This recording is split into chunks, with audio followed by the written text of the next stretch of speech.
When we look at all the billionaires, a question that often struck us is, how they did this. Many of them are young people, who have built an empire for themselves at such a young age. It makes us doubt our abilities. We think that we are not good enough, or simply we are not that lucky. But what if we say, money and wealth is an illusion? It doesn't create your value. Money is the result of your connection. It is the result of your passion and creativity that you contributed to the world, which becomes a source of income generation for you. There is a whole science behind making money.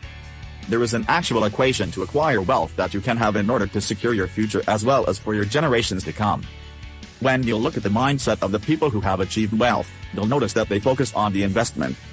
These people have developed the correct attitude and perspective and invested their focus and energy on doing something meaningful. Developing the right attitude is important in order to be successful. You may find it harder to practice in the beginning, but this will help you to be wealthy in the long run.